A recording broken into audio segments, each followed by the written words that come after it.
वायु परागित पुष्प और कीट परागित पुष्प में अंतर।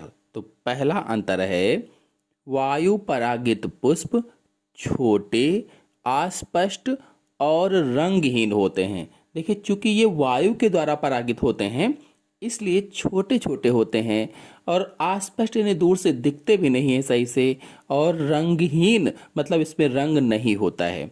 जबकि जो कीट परागित पुष्प होते हैं ये पुष्प बड़े बड़े होते हैं, स्पष्ट होते हैं, दूर से ही दिख जाते हैं और चमकीले रंगों वाले होते हैं। इनमें सब में रंग पाए जाते हैं। अब ऐसा क्यों होता है?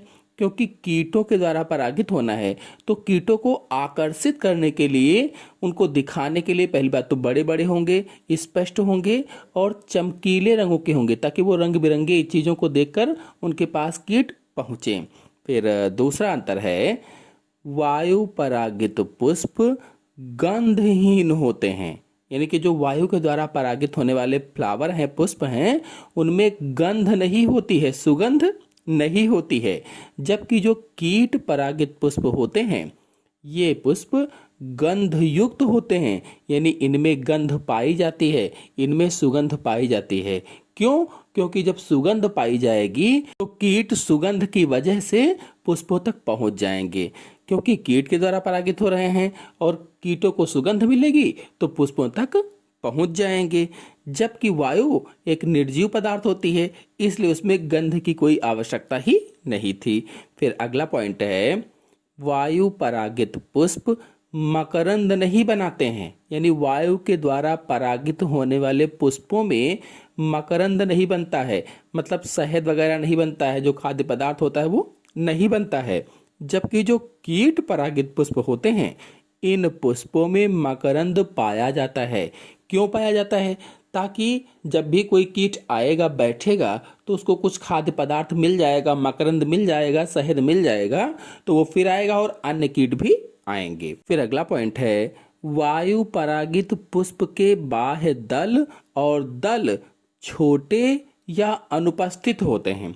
जो वायु के द्वारा परागित होने वाले पुष्प होते हैं जिनमें वायु परागण होता है, उनके जो बाह्य दल होते हैं, जो कैलेक्स होते हैं, जो करोला होते हैं, वह छोटे होते हैं या फिर अनुपस्थित होते हैं।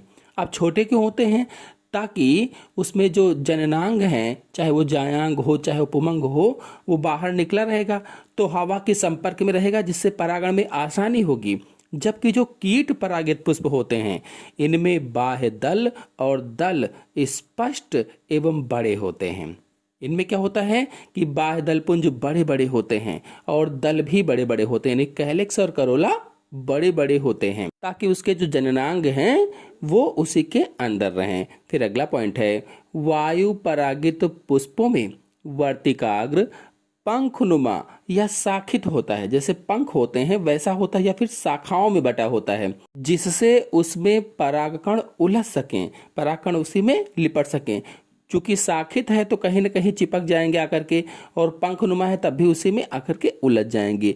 जबकि जो कीट परागित पुष्प होते हैं इन पुष्पों की वर्तिकाग्र अशाखित एवं चिपचिपी होती है, यानी कई शाखाओं में नहीं बटी होती है, अशाखित होती है, ब्रांचेस में नहीं होती है और चिपचिपी होती है। फिर अगला पॉइंट है परागकण हल्के व सूखे एवं अधिक संख्या में बनते हैं।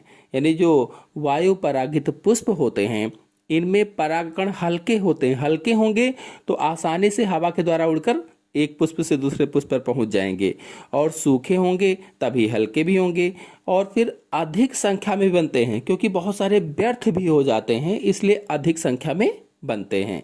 जबकि जो कीट परागित पुष्प होते हैं इनमें परागकण भारी होते हैं, चिपचिपे होते हैं और संख्या में कम बनते हैं, भारी भी हैं, चिपचिपे भी हैं, ताकि कोई भी कीट आए तो बैठे उसके शरीर से चिपक जाएं, इसलिए चिपचिपे होते हैं, और संख्या में कम बनते हैं, क्योंकि इसमें नीचे बिखरने की ज़्यादा आवश्यकता नहीं होती, क्योंकि कीट कोई आएगा बैठेगा तो उसी से चिपक जाएंगे और वहाँ पहुँच जाएंगे, तो ज़्यादा परागकणों की आवश्यकता भी नहीं है।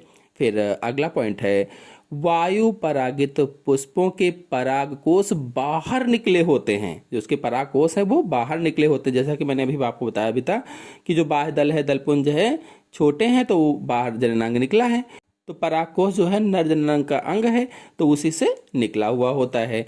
और जो कीट परागित पुष्प होते हैं इनमें परागकोश अंदर की ओर होता है या अंदर होता है, यानी जो एंथर होता है वो अंदर होता है। तो आशा है आपको वायु परागित पुष्प और कीट परागित पुष्पों में अंतर अच्छी तरह से समझ में आ गया हो तो वीडियो को लाइक और शेयर कीजिए। धन्यवाद।